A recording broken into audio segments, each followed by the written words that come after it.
First, Speaker Upmeyer, you never told me it happened like this, that we would still be here in June, and this is how it went. So you could have shared that with me before I started the job. But in all seriousness, to the caucus that I've had the opportunity to lead, thank you. It truly has been an honor and a learning experience, especially in these trying times that we all face right now. Representative Leader Winchittle, you know, Matt and I are a lot alike in our personalities. You guys can laugh. It's okay.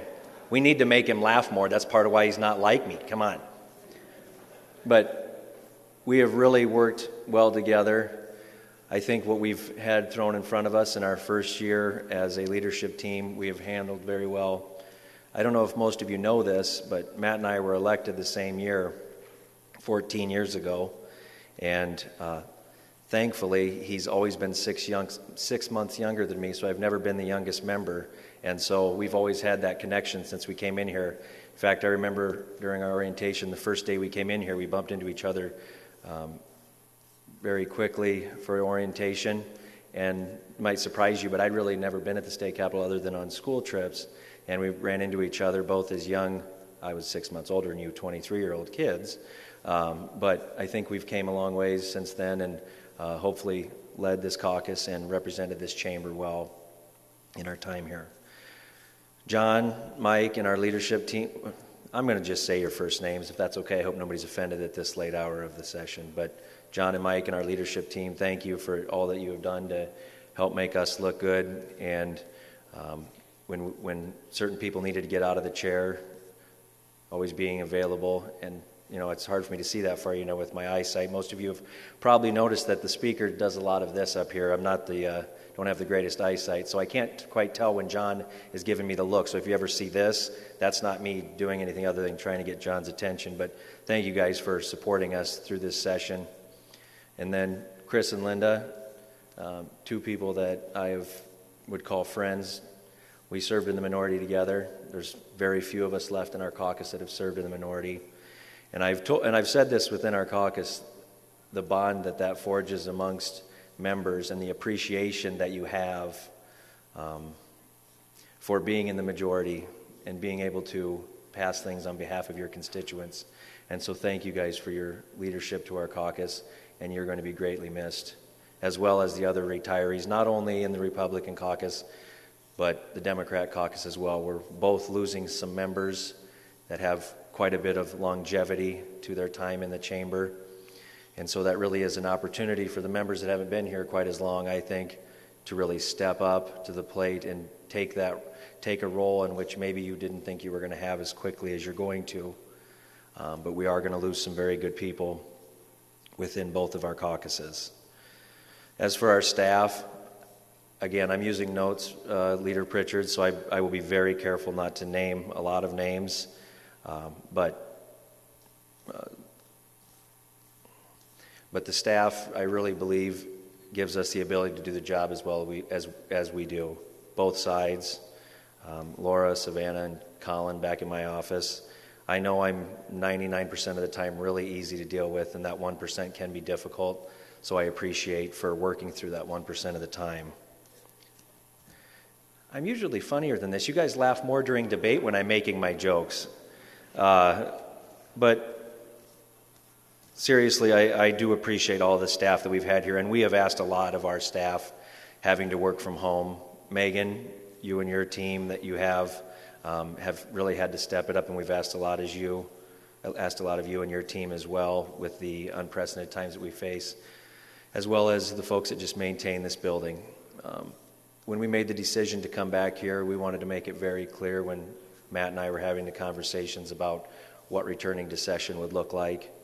We made sure that we did that as the most responsible way as possible, and I want to thank all of you for your patience as we tried to make those decisions, put us in a situation where we all felt comfortable being back here doing the job on the behalf of Iowans. So again, thank everyone within the building, and then thank all of you for being patient with us.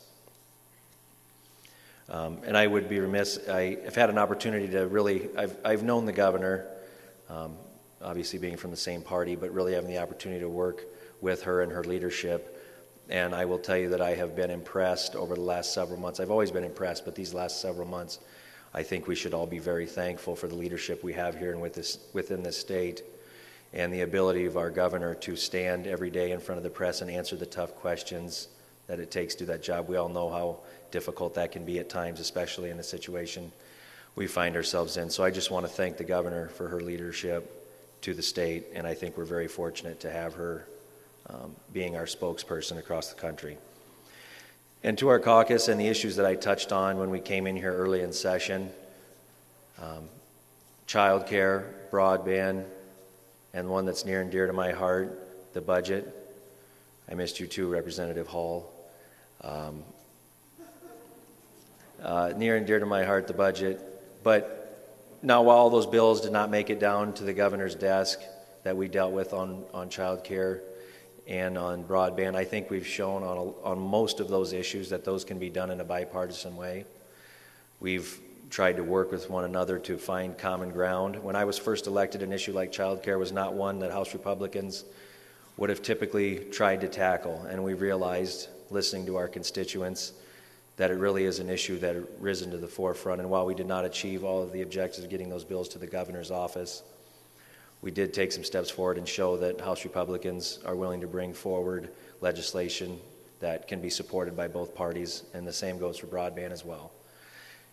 And as far as issues goes, I'd be remiss if I did not talk about, again, the budget and the position that we've left ourselves in. And whether you agree or disagree with how House Republicans have managed the budget over the last 10 years, there is one thing that I hope we all can agree on. We've left ourselves in a position where there is an unforeseen circumstance, which usually is just an adjustment in revenue. It usually is not a global pandemic that hits the state.